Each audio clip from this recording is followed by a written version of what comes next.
Hello everyone, I am finishing up this batch of coffee, and I realized last time I didn't exactly show you all how I make it and I brew it. So these beans are almost done.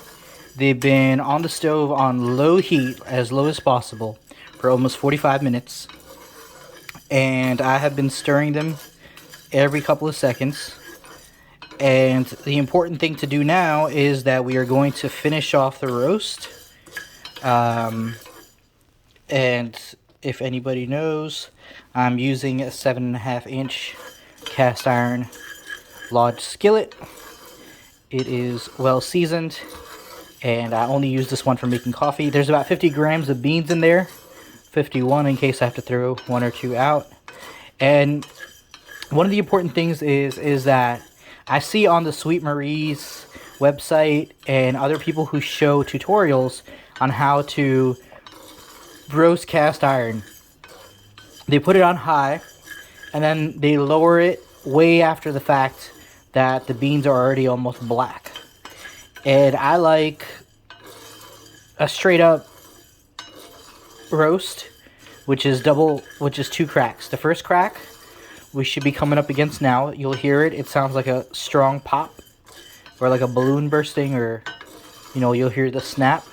And the second crack, and I have to thank another website, which is another YouTube channel, which is Green Mills Coffee Makers. But the second crack sounds like Rice Krispies. We hear a little pop, pop, pop, pop. And that's how you know that stage of it is done. Now, the problem is, most people, they just put the heat on high, and then they wait for the crack, and they keep stirring, and they think that somehow they've locked it in. And also, I understand that professionals, they say that the less time this thing has spent heating up, the better it is. But I'm talking to you from a home roaster. You want to roast this nice and slow. All the videos I've seen where people are pan roasting coffee, they jack up the heat, they make it incredibly black, and then before you know it, they're like, oh, let me turn this down, and all your beans are charred black. You're not going to get the richness of the brown flavors. You're not going to get the richness of the coffee. You're just going to get black coffee beans, and that's fine. You could even theoretically do that, but it's like landing on the moon. You can do it manually, or you could do it with a computer. And I guess the analogy is not great, because frankly the proper way to do this is to get a roaster, and the computer will do it and it'll turn it automatically. But me, I like roasting my own beans every couple of days. I drink about 30 grams a day, so 50 grams. I save the 20 grams for later, and then after about 3 days I got another batch of coffee that I didn't have to work for, so I was saving the leftovers. Now sometimes the reason I pick 50 grams of coffee is because to roast at a time is because this pan is only 7 inches, and if you put too much coffee in there, then what you wind up doing is packing up the pan. And if the pan is too packed, then things will fly out more when you're stirring.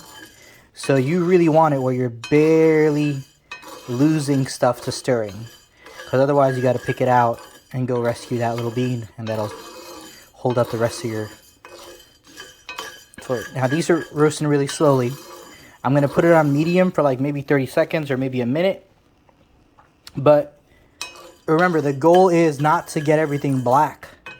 The goal is to get some richness, some light brown taste still in there. And the goal is to get it to second crack and then turn it off. So I will also show you exactly how we cool it down. And I'll show you how we get it to the final stage here, because it's almost done.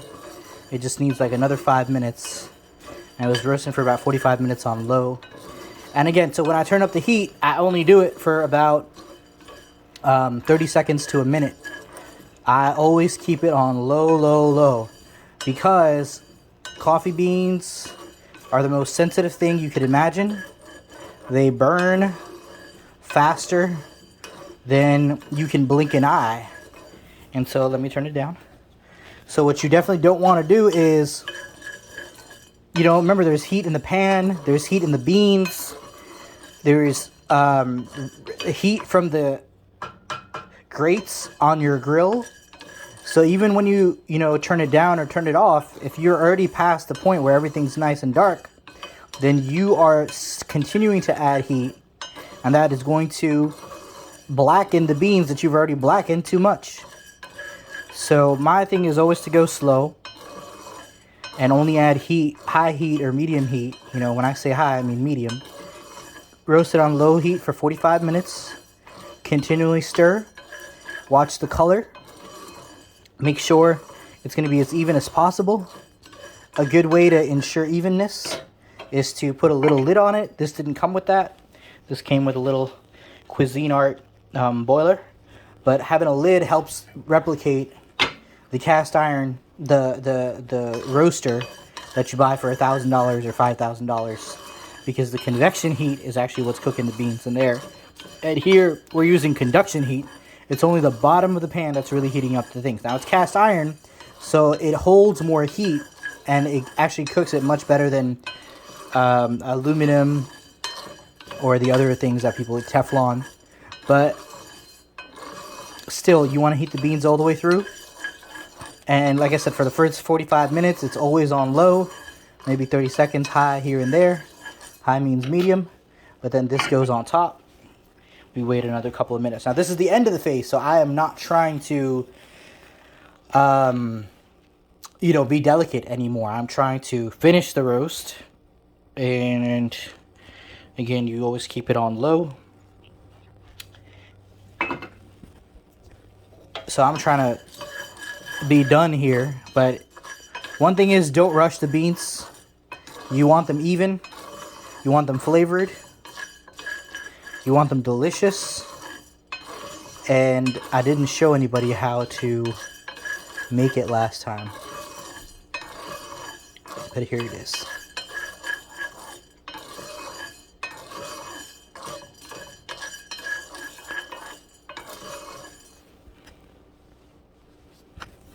Alright, so now it's going on medium, which I call high. It's for practical purposes. If you're roasting coffee beans, I don't understand why people use crazy heat to make their coffee. Like, this is a very delicate product. If it's too black, you're not going to like it. You want those flavors. You want those nuances. You want a lot of coffee in there. And when you grind it to fine and you do it over a pour over, it's really the strongest kind of coffee you're ever going to get. And so, don't just jack up the heat and wait for the beans to be ready. That's not how it works. You want it light brown. You want it dark brown. You want it maybe a little bit roasted, a little bit charred, but you don't want it black. You don't want the center of the bean black. There's so much flavor there. There's so much caffeine there. And if you just char it black, then you're missing all that. So you see how the camera doesn't bring out the color too well, but it's much darker than it was. But the other problem is that I've also lost a few beans just because from stirring, 3 or 4 have fallen out. So now I have to go catch them. So please excuse me 1 second. Alright, so apparently it took me a minute longer to fish out the fallen beans. But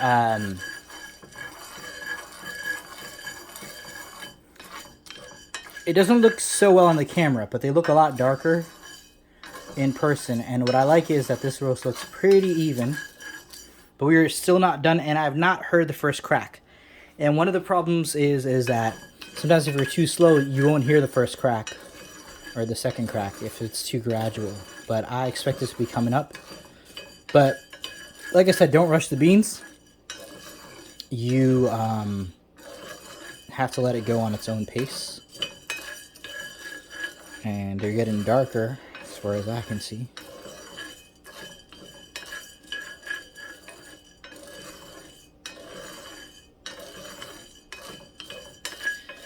You already know that a lot of chaff comes off of a coffee bean. So when that happens, just you have to blow it away. And a bean went overboard. That means I have to go fish it out. another one went overboard. So I put it on low, grab a spoon, pull it up, fish it out, stir a little more, because again, the thing is that you always want to stir it. If you don't stir your beans, you know, you're going to get a good stirring exercise. But if you don't stir your beans, you're not going to get it even. And you may as well just buy the commercial stuff, because if you're not going to put in the work, your beans aren't going to be great. So yeah, I managed to do that. I think the total runtime is about 55 minutes now. So after 55 minutes, I have my beans this good. And like I said, every couple of minutes, whenever the pan, you can feel the heat from the pan. So whenever the heat from the pan dies down a little bit, I jack it up to medium. And that'll let me get these beans. Man, I just dropped like 6 or 7. Not really supposed to do that. When you stir too fast, also what happens is also the shape of the spoon helps, or doesn't help sometimes. And I'm probably stirring too fast for this, but I'm gonna put it on low again. Now I have to rescue the beans that all fell. So you gotta fish it, scoop it up with the spoon. And like I said, every bean that you rescue, try to stir it a little bit. Now I dropped some on the floor. But we do get that because I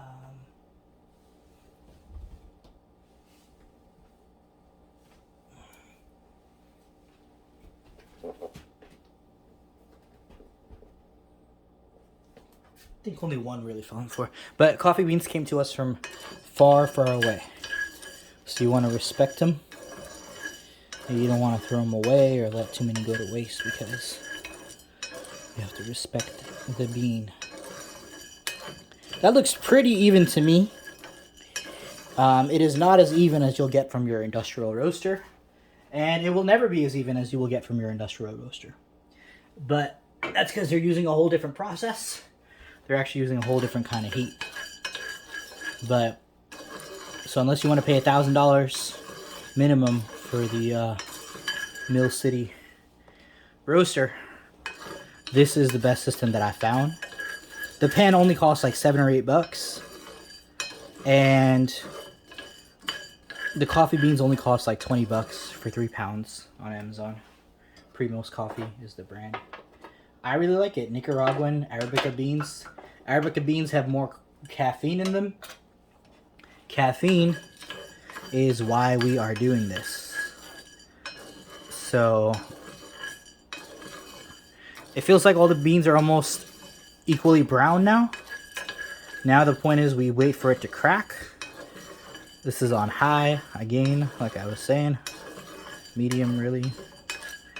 But now we're passing this through. If you ever want to help it along, just put a cap on.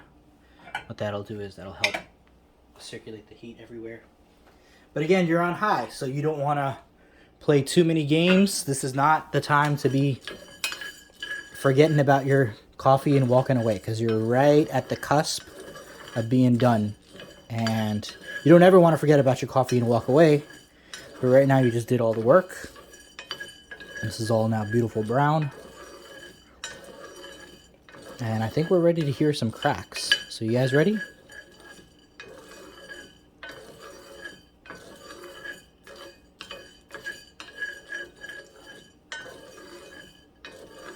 The beans also get bigger when they're done towards the end.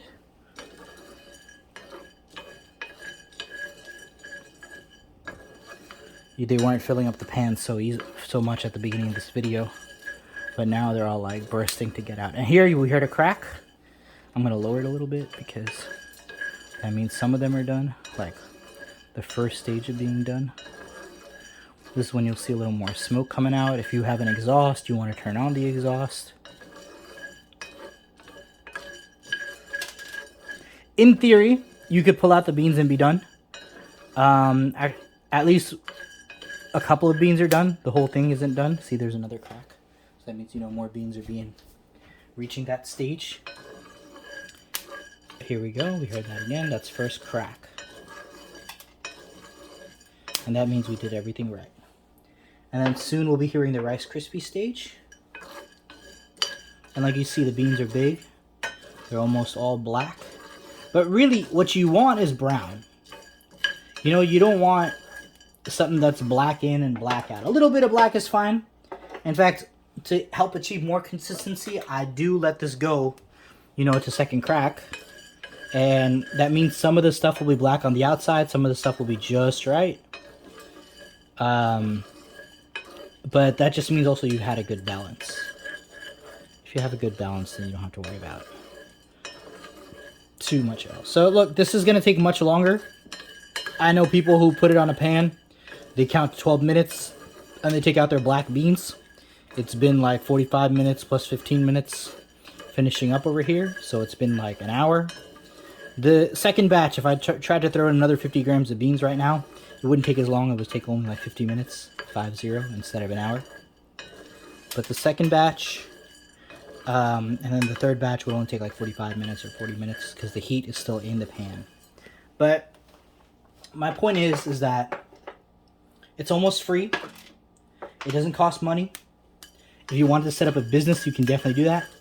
Here's second crack. If you hear it closely, you'll hear it.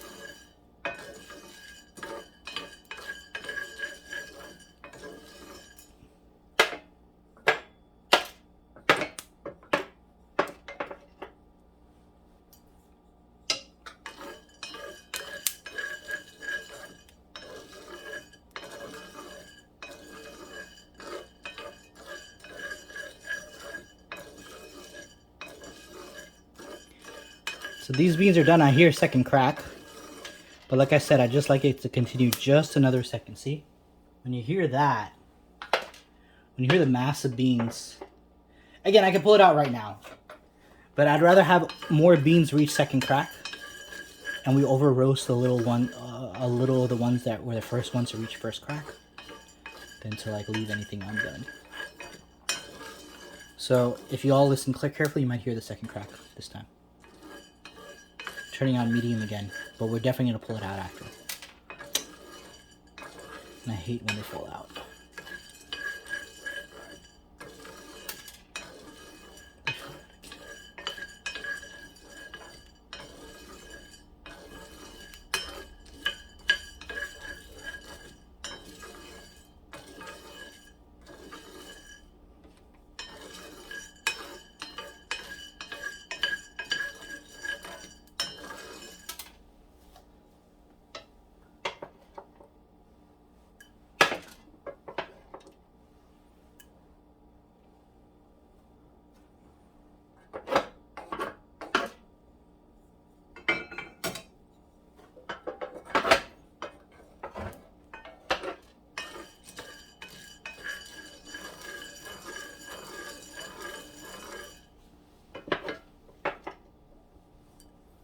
Alright, I thought it would have hurt a little more second crack. Apparently not.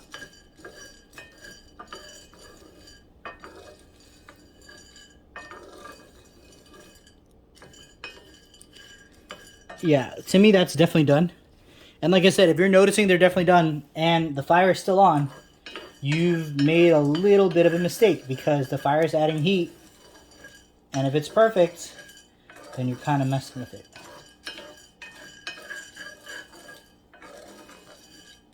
So let's see. I'm also recording this. So here, that's the color. They all look, there's some variation, but they're really quite close to black. So your next step will be to put it in another pan. But the thing is that they're still really hot, so you want to cool them down. That's going to involve like another pan. Because as I said, even when you take your beans off of the pan, they're still really hot. Like if you touch the bottom of this bowl, all those hot beans just went in there. So it helps to have the bowl absorb some of the beans. It helps to shake some of the beans all around. Thing is, we got to get this cooled down because it's already temperature, and any other temperature is pretty much wrong. Those beans are still piping hot. So you put them back in the bowl, you let one thing absorb it,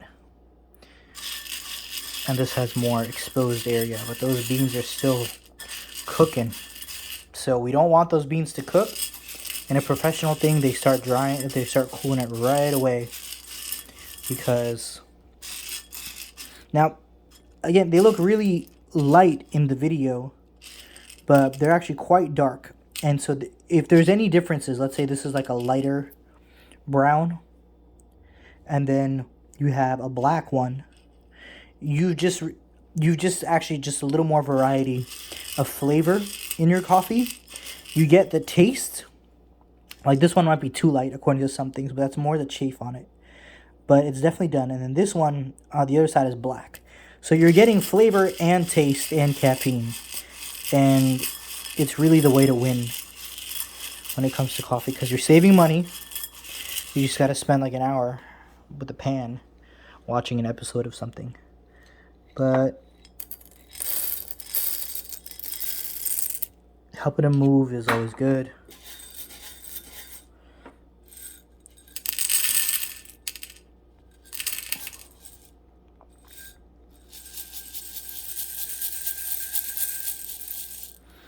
And you also want to ideally weigh it and measure it, how much exactly you're doing.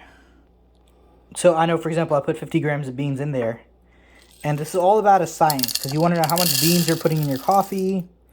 So that's 32.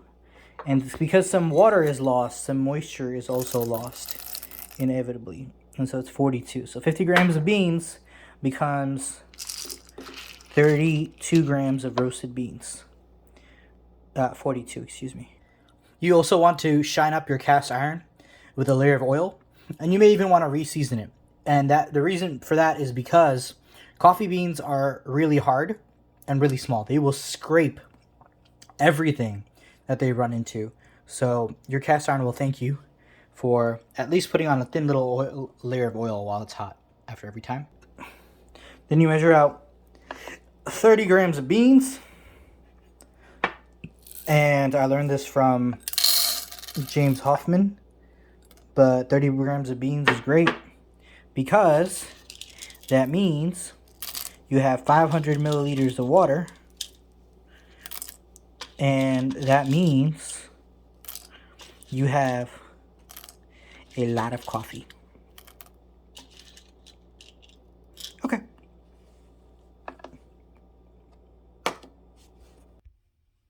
So the other aspect is that you don't want to spend too much money.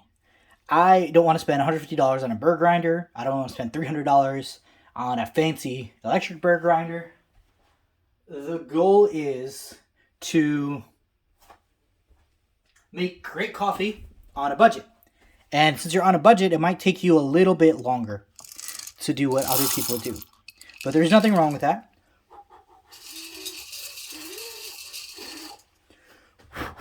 Maybe you're just poor, which there's nothing wrong with. You want to get rid of the chaff if you can. Or maybe you just rather spend your money on other things. And there's nothing wrong with that. Now, these grinders, they are cheap, like $20, maybe $50. And I hate that noise, so I'll pause it. But I'll show you how we can get a fine grind. Because Matt Perger says that we should get as much of a fine grind as possible, and this will help us improve our the taste of our coffee. Be right back. So I may as well show you all. I hold it for 10 seconds, and that'll break up everything in there. But America's Test Kitchen and others have figured out that if you shake it just a little bit, that helps even up the grinds. And that will help you get a better material. But the thing is, this will not give you the coffee that you want. You could use it. It'll still be a lot of crumbs in there. If you want, you could buy a $150 burr grinder. You could buy a $300 grinder. And save yourself from all this trouble. But I think Matt Perger is onto something. What you want to do is, you know, James Hoffman complains about the static in a lot of these machines. I don't mind. One of the easiest things you can do with static is that you can just hit it over. Let me show you that.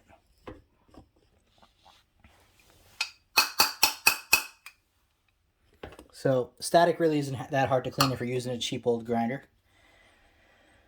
But like I said, the people who do this stuff professionally, they have figured out that fine coffee is better than thick coffee. But aside from taste, because the AeroPress and others, they encourage you to grind it a little bit coarser, and that's way too coarse. But Matt Perger says you can strain and sift. And so what I do is, this is going to be hard. What I do is I put the coffee from the grinder into this and I sift it out. All right, so you pour some in there. Now, 30 grams of coffee is a lot. If you do only 20, it's a little bit easier. But what you do is, when you sift it out, the big clumps, the finely ground ones stay, and the clumps don't. And you put these back into your grinder, and you do a second pass. And what that does is, the finely ground stuff goes right into your bowl for brewing, and the stuff that's still too coarse, well, we give it another 30 seconds, spinning it 10 seconds at a time, 3 times. And then we get everything super fine. Well, I'll show you what I do after I get it mostly done. So, from the big clump we threw in there, most of it came out into the bowl, but you can always add more. I take the cap from the grinder, I use it to hold what I need to grind again, and then I pour the rest of the coffee beans. Well, there's always still some in there, so usually it takes me 3. But like I said, you just spin it around with the end of a fork. You get all the big ones remaining. You sift out the little ones, and you regrind your clumps. And you don't have to spend $150 on a brick grinder. You don't have to spend $300 on the niche grinder. You don't have to constantly clean out a grinder that may not be designed for cleaning out. And you spent barely 20 bucks, 99 cents for a sieve, $7 for a cast iron pan, and you already hopefully have a house and a stove. I found on induction, this doesn't work so great. Coffee needs something that can let you roast up slowly, and the flames, as one chef said in an article, just lick the heat, just lick the pan. And it's very different cooking on induction. Maybe somebody else has gotten better results, but if I try to brew on low, if I try to cook on roast beans on low on an induction stovetop, it's way too slow to go anywhere. And the level 2 setting is also way too fast for what I'm trying to do. So you may be able to see they're actually quite thick clumps. And you don't want... If you were to use that in your coffee, it would taste great. But all the caffeine's still in there. And you really haven't gotten to the center of the bean with your hot water. So it's pretty imperative that, if you're going to grind with a regular old burr grinder, at least sift it out. There's one more little bit.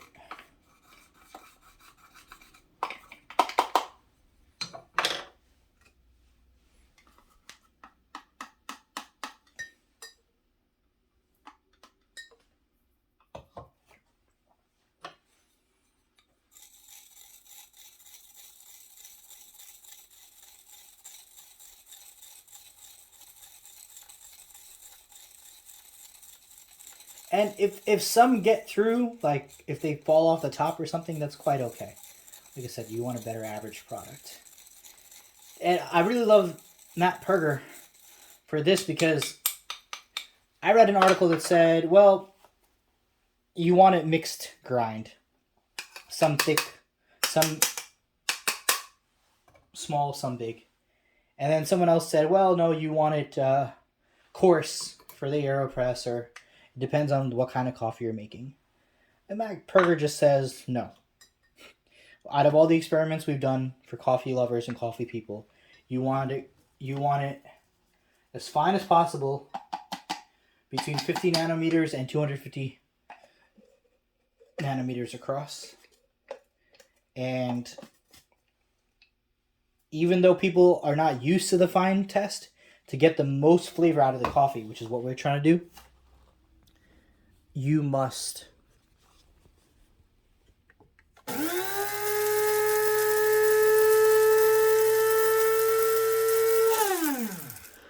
fine. More is what he says.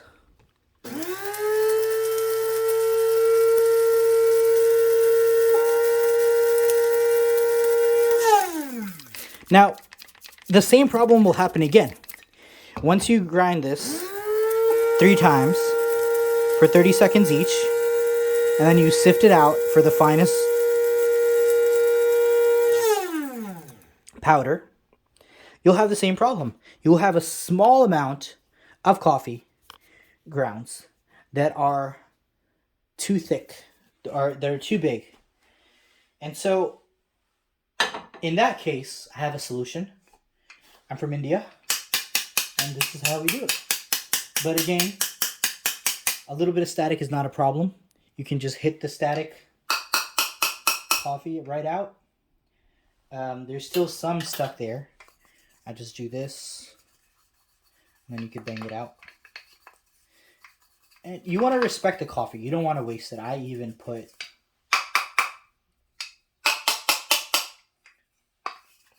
whatever little I can, I clean it up and I put it into my coffee, because you're paying for these beans.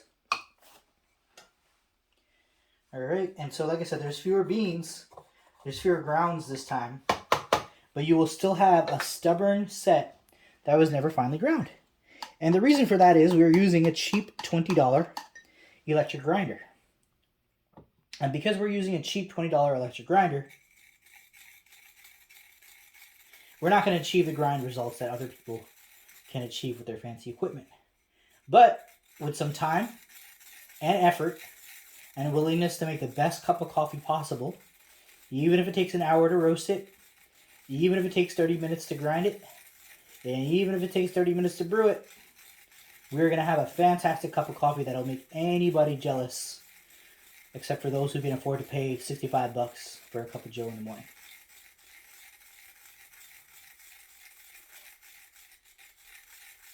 So there was a smaller batch this time, and there's only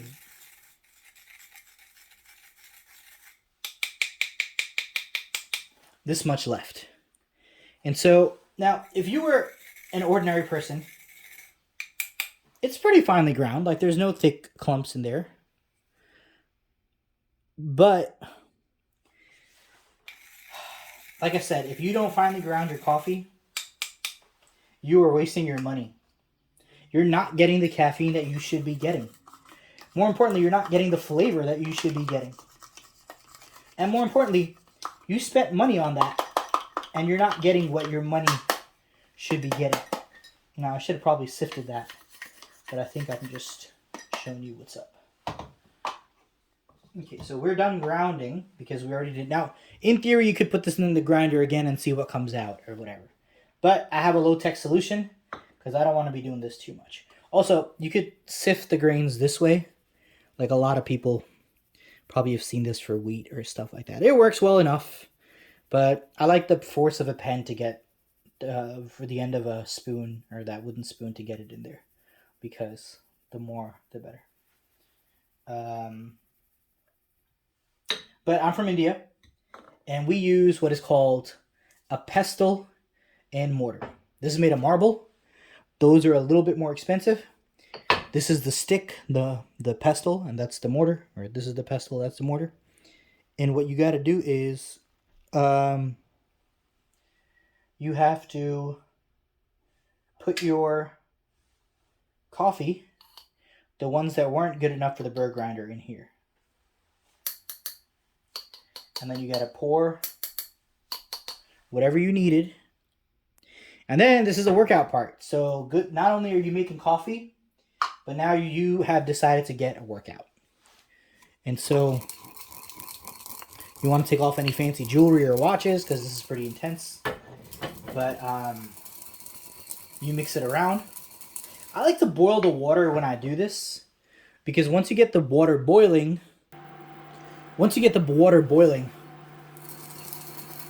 you'll have some time. And you know that you're crushing these beans as best as you can. And how long do I do this? Well, it's a tough question. The technique really should be that by twisting this, you are crushing it. And you want to twist across all the beans. And it's going to be hard for me to show you on the camera, but basically you want to go around and around the whole thing. And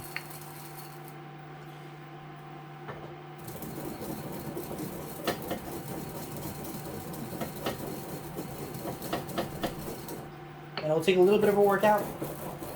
But look, we're enjoying coffee. We're working from home. We're hardly going outside. A little exercise while you make your coffee isn't a bad idea. And like I said, while your water is boiling, you're basically telling yourself, well, when that water is done boiling, that's when I'm done grinding. You can get it too powdery, and too powdery is not great for flavor. But again, this is such a small amount. Most of the batch is already done and ready. So the issue will be just getting this good. If you overdo it, it's okay. But what you definitely don't want to do is underdo it. And so this comes out extra fine, depending on how well you do it. But like I said, if I wanted to quit now, I should be all right. The goal is not to pulverize this per se. The goal is just to have a consistent powder. Because everything else is a powder. And this thing was a little bit too big to be crushed up. So you get your workout. If you're tired, use your other hand. Water is almost boiling. Good exercise. Whew. But now at this stage, we'll finally have decent ground coffee. And that might be a little bit longer than what people are looking for. But if you want to know what I feel is the best way to make it, that would definitely be it. Water's still boiling.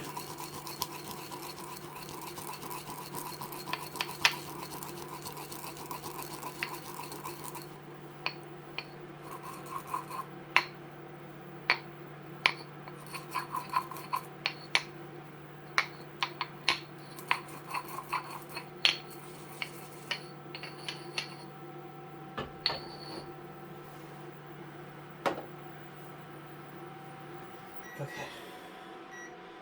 And also what I like to do is pre-boil, like put some hot water in my pour over stuff because things lose heat very quickly. And you don't want to be the one losing heat when you're trying to make something. So now I got the bigger thing of coffee going, but here I put boiling water in my pour over mug. And what do you think about that? Is it good?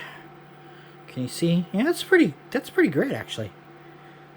But it's still clumpy. And if it's always too clumpy, like I said, when you're dealing with static at this level, you can just shake it around with a spoon, and that'll usually mess up the static a little bit. And it'll make it easier to pour.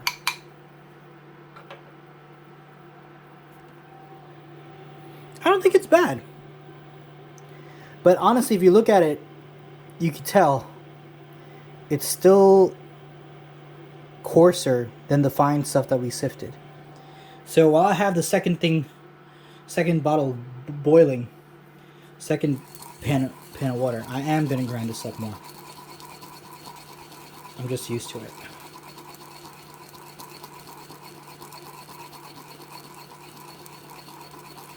And we are getting closer to making our coffee, but if you thought we were done, you were wrong. All right, so everything is almost in place. We have our water boiled.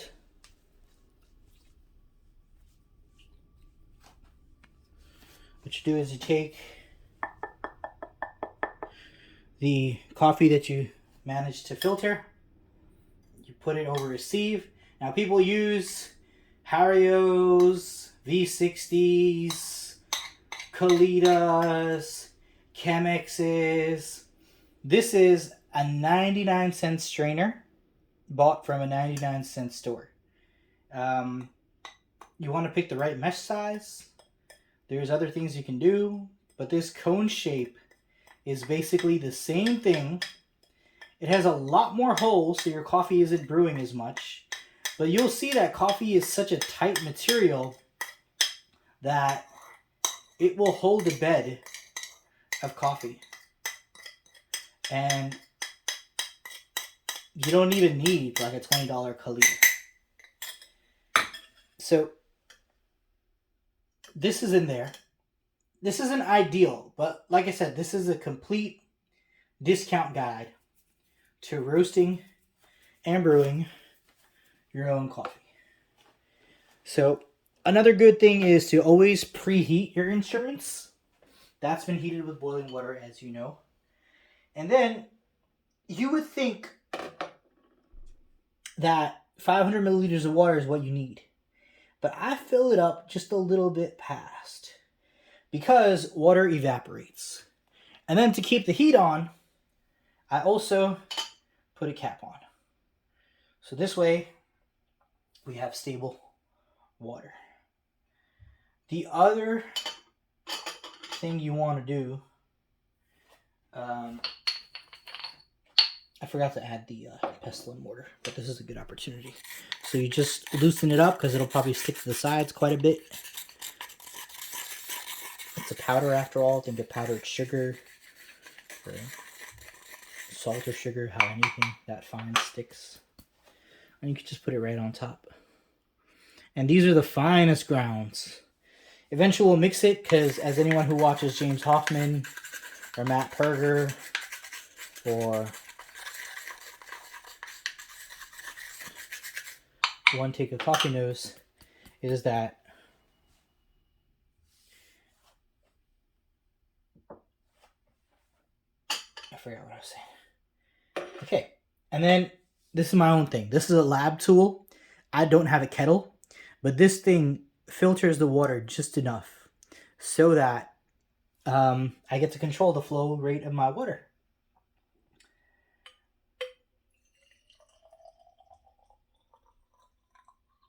And remember, this is a bloom phase. We are doing that because everybody else is doing that. And I'm sure everybody here has some experience regarding this. But that's our 30 grams coffee on that bed. The bloom phase is more about, I read once that you don't want any coffee to go down to the bottom when you're blooming. Because when you're blooming, you're just trying to make that soaked. And you'll see all those bubbles. And you'll see it going through the bed. And our water is still quite hot. But that's good because that means over time it'll be down a little bit. And by the time you add that much, probably added too much. But again, this is the bloom phase. You want to soak your whole coffee bed. Just leave that for a minute.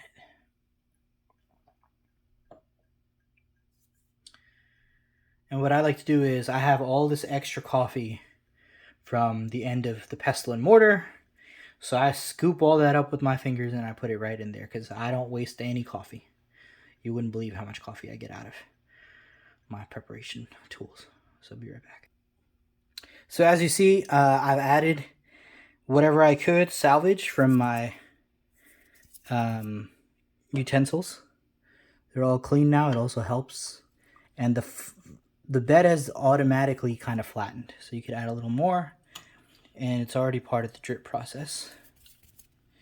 And as you, like I was saying before, and I kind of forgot, but as you know from watching Matt Perker and James Hoffman and the other coffee channels, you know that you have to stir that coffee bed. Otherwise, you'll have the stuff at the top over extracted and the stuff at the bottom under extracted. There's all kinds of considerations. So once you have your bed of coffee kind of wet up, you have to stir at least the second time or the third time, because you don't want uneven flavors in your coffee. That's probably too much water, but I want to get it stirrable.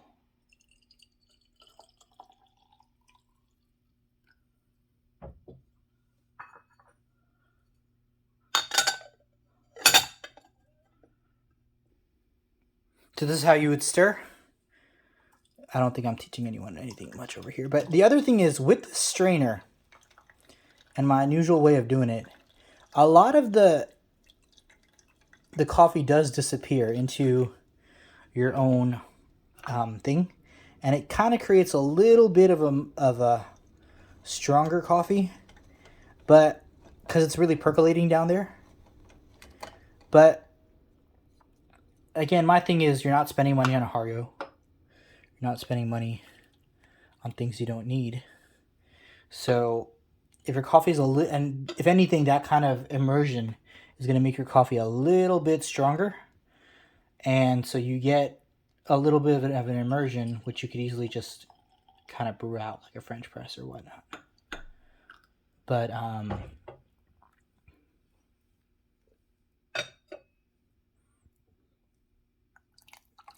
yeah, so a lot of that coffee has already disappeared. Probably because it's so fine. And the finer stuff that you grind will definitely disappear in there. But our job is to mix. Yeah, I probably ground this. Now, the fact that it's disappearing so quickly means I ground it too coarse. So go figure. I'm over here worrying about fine, and over here it's coarse. I hope you like my little solution for a chemistry lab tool instead of a kettle with like a giant thing. I think the kettle kind of, it's an unnecessary expense. I don't have that much space in my house, but this kind of brewing is very measured. I don't understand why. All right. And that's it, basically. Basically, you're going to pour that out. There's going to be some silt at the end. I don't know why it's so much, but oh well. And let me show you that part. Again, this is just me. You paid for your coffee. You may as well try to get every last drop out of it. It's kind of important to me. And when it comes time to pour, you just treat it like a French press. You don't even have to sift too much, because the water will come out.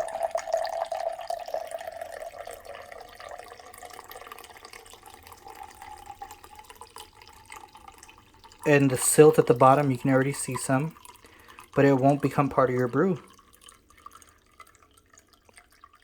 And so you can just enjoy the hot coffee. Now, I understand, look, this is not going to win the championship. I don't know if I could open up a store this way. So you see the coffee and then you see the brew part. So if you're very careful, you can keep out most of it like a French press. And so you get a full cup, 300 grams. 400 milligrams or 500 milligrams of water, 30 grams of coffee. And takes a good deal of time compared to just going to your gas station and getting a nasty old cup. But I guarantee you, this is like extremely fine. The caffeine kick is extremely hard. And I'm putting all that silt in my coffee, even though I said I wouldn't. But there's just all that richness in there. I'm going to let it percolate just a little bit more. But that's the thing. It's like we're not wasting coffee compared to a lot of other methods. You still got that silt, but that just added some of that flavor. So now I can enjoy my day. If you have any questions, feel free to put it below. Have a good day.